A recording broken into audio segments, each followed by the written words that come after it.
ang buko sa Maynila ay 80 pesos isa, dito sa amin sa province ay unlimited. Grabe, sarap. Tsaka matamis yung sabaw. So, unli na tayo. Hi guys! Ito ang ating coordinator for today's fiesta. Pizza naman imong gipang imbitar ma. Sila si Kuan ni Lude, arita na ni Aros, Tiabite, Loy, Inday Duri, Tisay, Sam, BJ. Wow! So, Busing. marami tayong mga visitor for today. We are getting ready for the lunch. Ito ang ating lechon. Yan, nagre-ready pa lang sila.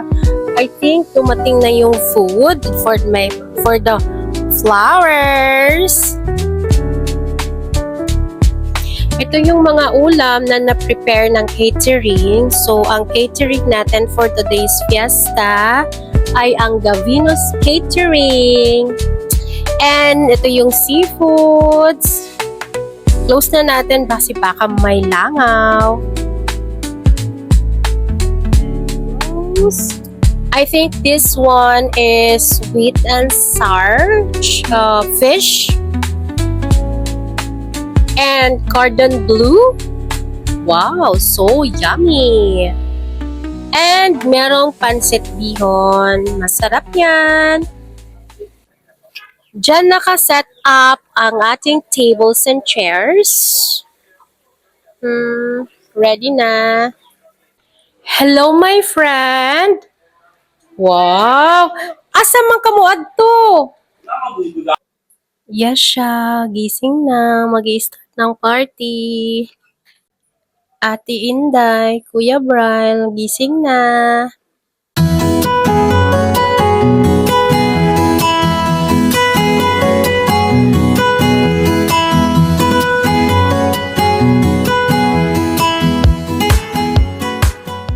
Our son-to-be Miss Tuboso, representing Barangay General Luna and Barangay Poblacion 10 years from now. So, ngayon, this year, 2026, 10 years old pa lang sila and they really like to join sa Miss Tuboso. So, 10 years from now, 20 na sila. But they can join pag 18 or 19. But syempre, kailangan magkaiba yung year nila. So, yung naka-green, anak siya nung pinsan ko. And yung first cousin ko, si Aika. So, grabe, gustong-gusto talaga nila. So, yan, nagpa-practice na silang mag-fashion show. So, medyo nahiya sila. Kaya dapat meron pa yung kasunod na talent nilang dalawa. This time, pumunta kami kila tatay. Si tatay, bali siya yung kapatid ng papa ko. So, magkatabi lang sila ng bahay. At si tatay, mahilig siyang kumanta. So, meron talaga siyang, yan, yung lagi niyang libangan sa pagkanta. Kaya nag-try kami. So, yan si Jandel, pamangkin ko, anak siya nung sister ko, yung older sister ko. And syempre, kumanta rin si Samhira.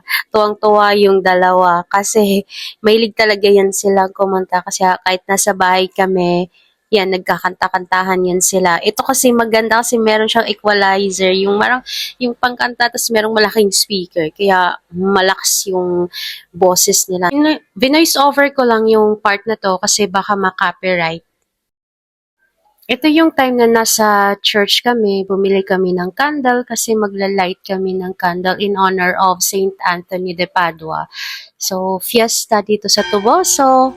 And ito yung church namin dito sa province, dito sa Tuboso, Negros Occidental. Dati maliit pa yung church pero ngayon nakaka-amaze kasi sobrang nag-iba, maganda, malaki na yung space, lalo na pagka sa loob na ng church. Dati kasi yung upuan lang yan is nasa dalawang side lang. Pero ngayon, mas malawak na siya. And meron ding mga upuan na din sa labas. So, happy fiesta, St. Anthony of Padua. Thank you so much for always guiding us, our family, everything, for being with us always. Viva Saint Anthony of Padua. Thank you for protecting also my province, my hometown Tuboso, and everyone. So, busy sila kasi may exam sila bukas. So, yung first entry natin is si Inday. And the next entry, ang pinakagwapo, pinaka-athletic dito sa Tuboso, si Bryle. And our future Miss Tuboso, representing Poblacion, Zamira Lay. And our future accountant, Ate Yasha. So, galingan nyo kasi meron kayong exam bukas. Is everyone ready? Yes! This time, nagkantahan ulit sila dito sa bahay kasi meron ditong dalawang microphone tsaka speaker. And binoise over ko lang. So, yung kinanta nila dyan, yung Love Story by Taylor Swift. So, voice over lang tayo guys kasi baka makapiright tayo and ma-mute. So, grabe, nag-do it. Ayan, not do it kasi tatlo sila pa na, nag-join, nagkanta ng songs. Marami silang kinanta dyan. I think mga naka 5 songs din yata sila. So, tuwang-tuwa sila. Ganda-ganda din ang boses nila dyan.